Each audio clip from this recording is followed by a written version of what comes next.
everybody, Professor Snart checking in.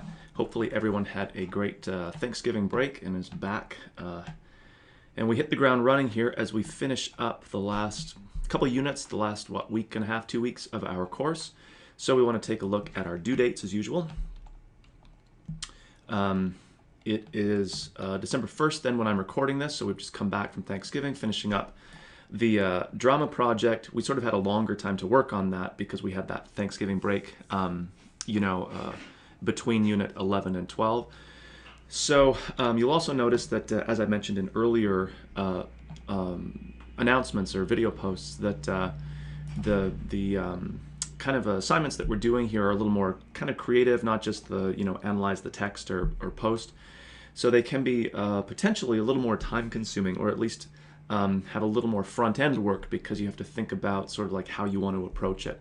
In some cases too, like for the final units here, there's kind of multiple options to be choosing from as well. So we can take another quick look just to review where we're at. Whoops. We want to look at our units list here. Okay, so the to be or the drama project after we watched all those to be or not to be is kind of to do your own.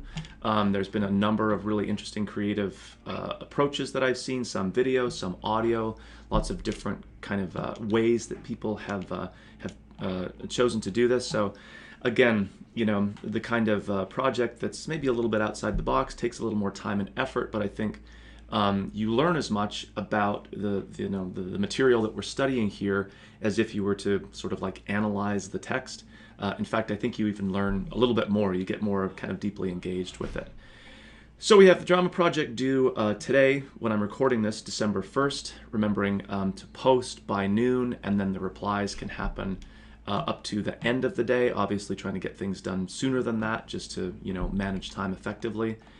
And then we turn around to our next units, which again, a little bit more involved as we wrap things up here. So the final project is assigned in Unit 13. There's a couple of quick readings kind of about, they're specific to poetry, but sort of more about art generally. And notice that we're doing the assignment here, but having you actually post it or having a due date within the next unit to give you just a little bit more time. Obviously, though, that means, using that time effectively.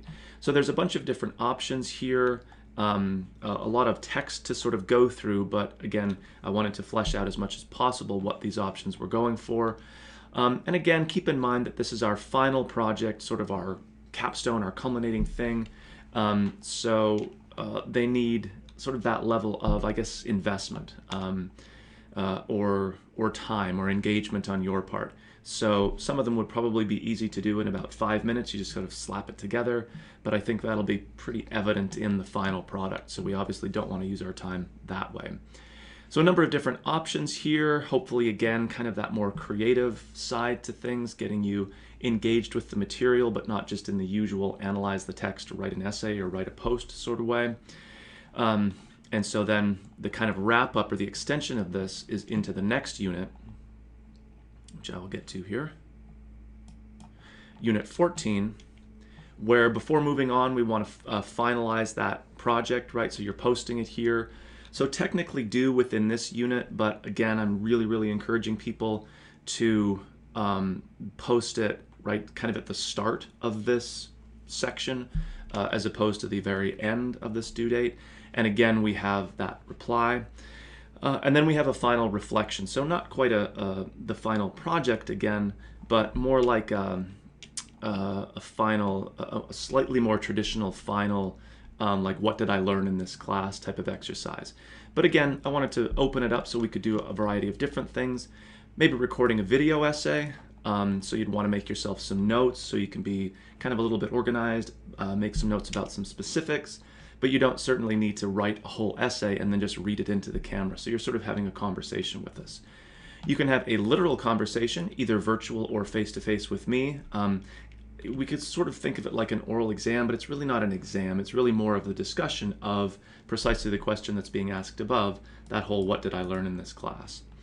I'm inviting people to create a website or do something, sort of like dynamic like that, or maybe the slide, where again you're answering that question, what did I learn in this class, but with specific reference to the work that you've done. So again, you're sort of quoting yourself. There is the more traditional writing a reflection essay, and I'm certainly open to other creative ideas as we wrap things up. And I'll say that this is probably the easiest one, simply because it's the most familiar to people. But without putting too fine a point on it, I certainly do appreciate the effort that it takes to do something a little bit more creative or outside of the box. So how can I say this? I'm encouraging people strongly to do something other than just the traditional essay, although that is an option, so if you wanted to go that route, you could. Okay, and that pretty much wraps up our course. So we have a few things still to do, but they're kind of like more capstone, project, and then that larger reflection, or the more sort of broader reflection on the territory that we've covered. All right, so now maybe more than ever, really important to keep an eye on those due dates, how the units are kind of shaped here as we wrap things up. And again, like I've said a billion times, using your time as effectively as possible so that you're not scrambling to do things at the last minute, or having these projects kind of overlap with one another. Certainly, there should be no reason to get them confused. We have the final project, but also this final reflection. They're both sort of final things that we're doing, but they're not the same thing. So they occur at the end of the course, but there's really no other overlap between them. You certainly might reference the final project in your final reflection, but again, they're two separate entities. And again, we've budgeted a little bit more time for the final project, since it's obviously a little bit more ambitious in scope potentially. But again, then the ball is in your court to use that time effectively. Okay, so as always, or maybe even more so, right? As we get to the end of our course here, be in touch with me if you have concerns or questions, or maybe ideas that for project options that I haven't laid out here, but that you think might fit the bill. I'd be really interested to hear those. All right, I'll talk with everybody soon.